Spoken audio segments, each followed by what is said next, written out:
After living for 5 years with her Aunt Dede without being allowed to leave the house, an orphan girl called Heidi is taken to the Swiss Alps to stay with her grandfather. Dede has gotten a job in Frankfurt and can't take Heidi with her, which is why she ignores the neighbors' warnings about Grandpa being antisocial and possibly dangerous. On their way up the mountain, Heidi takes off her boots and dresses to run around in her underdress, preferring freedom of movement to being fashionable. As soon as he sees them arrive, Grandpa Alpol gets angry and kicks them out, saying he doesn't want to take care of the girl. Date pretends to leave with the child, but in truth, she takes Heidi behind the house and tells her to stay while she runs away. Alpo notices this and yells at Dete, but Heidi tells him she doesn't want her either. Refusing to accept the girl in his life, Alpo enters his home and locks the door, so Heidi decides to sleep in the barn with the goats. The next morning, Alpo gives Heidi some goat milk for breakfast, and then takes her to church. The priest takes a close look at Heidi and declares her healthy and strong. He thinks it's Alpo's duty to take care of his own blood, but since Grandpa won't change his mind, the priest comments he'll be going to Mayenfeld in 3 days so he can take Heidi with him to see if any farmer will have a use for her. When they return home, Heidi wonders if she should sleep in the barn again, and Alpo tells her she can sleep wherever she wants. Since Alpo only has one bed and one chair, Heidi looks for another spot and finds a set of stairs that she climbs to find an attic full of hay. After deciding that will be her bedroom, Heidi tells Alpo that she would rather not leave, but gets no answer. The following day, Gothard Peter comes over to pick up Alpo's goats and Grandpa gets the chance to ask him to take Heidi with him for the day, perhaps even teach her how things are done in the mountains. After Alpo he gives Heidi some cheese and sausage for her lunch. Heidi is happy to join Peter and spend the day running with the goats, enjoying this much more than being inside the house all day like her aunt used to make her. While Heidi has fun, Peter takes a bite from her food, then blames it on the goats when Heidi notices. Suddenly, 2 goats begin fighting and Peter hits them with a stick to make them stop. Heidi greatly disapproves of this and, after making him stop, she offers a deal. If he never hits a goat again, she'll give half of her food to him every day. Peter gladly accepts but asks her to promise not to tell Alpo because people in town say he killed someone in the past. When Heidi returns home, she acts awkwardly around her grandpa and says she'll sleep in the barn, so Alpo quickly guesses she's heard the rumors. He asks Heidi what she trusts more, rumors or her own eyes and ears. Heidi chooses her own judgment and hugs Alpo before going to sleep in the attic.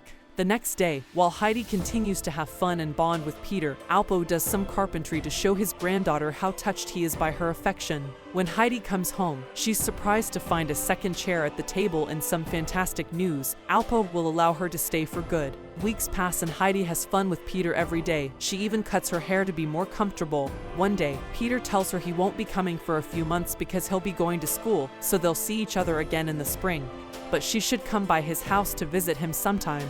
Heidi wants to go to school too, and whenever they go to town, the neighbors also remind Alpo that a kid needs education and friends. Also, he refuses though, explaining Heidi won't be able to come down the mountain to attend school.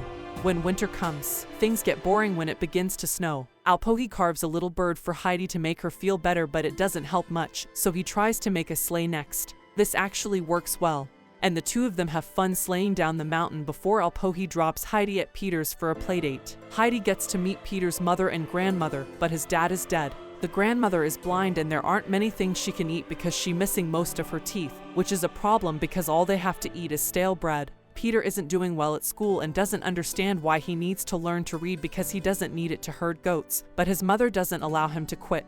When Alpo comes to pick Heidi up, she tells him she's realized how lucky she's to have him. Years pass and Heidi lives a peaceful, happy life with her grandpa. One day, Date comes back saying she's found a nice place for Heidi with her employers, which would allow her to make friends and go to school. However, Alpo refuses to allow Heidi to leave and points out how Date suddenly cares about her niece all of the sudden. Embarrassed, Date responds she only left Heidi because she didn't have a choice back then. She argues with Alpo but doesn't get to change his mind. So Dede pretends to leave when actually she goes further into the mountains to find Heidi among the goats. Dede makes the offer again, and when Heidi replies she wants to stay, Dede tells her Alpo also wants her to go because he wants what's best for her. Upset, Heidi allows Dede to take her away, and Peter sees all this. When he takes the goats back to Alpohi, Grandpa notices Heidi is gone and quickly guesses what happened, so he runs all the way to town. But by the time he gets there, it's too late. Dede's already left with Heidi, and the neighbors make fun of Alpohi for it. In Frankfurt, Heidi is taken to the Seisman mansion, where he meets the butler Sebastian, the maid Tinette, and, most importantly, Governess Rottenmeier. This Rottenmeier lady isn't happy to see Heidi because she looks like a wild child with no manners, but Dete reminds her this is what they asked for, an unspoiled child of this age to be friends with the house's kid, Clara. While Dete demands her part of the deal and leaves, Heidi meets Clara, who can't walk and is wheelchair-bound. The girls immediately hit it off, and when Heidi accidentally pushes Clara's chair against the table, Clara lies to protect her and tells Rottenmeier that it was her fault. There's a lot for Heidi to learn in order to be accepted as Clara's companion. They wash her, give her a proper dress and boots, teach her table manners, and forbid her from running around the house or being loud. Heidi must also take classes with Clara and shocks everyone when she confesses she can't read. Rottenmeier wants to get rid of her, but she can't do that until Clara's dad comes back from his trip, so in the meantime, the instructor must teach Heidi how to read while still keeping up with Clara's lessons. Heidi adapts quickly to the rules of the house, but she doesn't change entirely and keeps most of her quirks. She still prefers nature over a house and dreams of the mountains every night, and whenever she can get away with it, she hides bread rolls in her pockets. She and Clara grow very close. This bond inspires Clara to share what happened to her. After her mother's death, Clara became so ill that she lost her ability to walk. Before Heidi came along, she felt lonely and caged in this house because her father was always away on business trips. One afternoon, Heidi refuses to take the daily nap and asks Sebastian to open a window for her. Sadly, she still can't see the mountains, causing Sebastian to explain that in order to see the mountains from here, she would have to get into the very tall city tower. Afterward, Heidi sneaks Clara out of the house and shows her around the city because Clara is never allowed to go outside.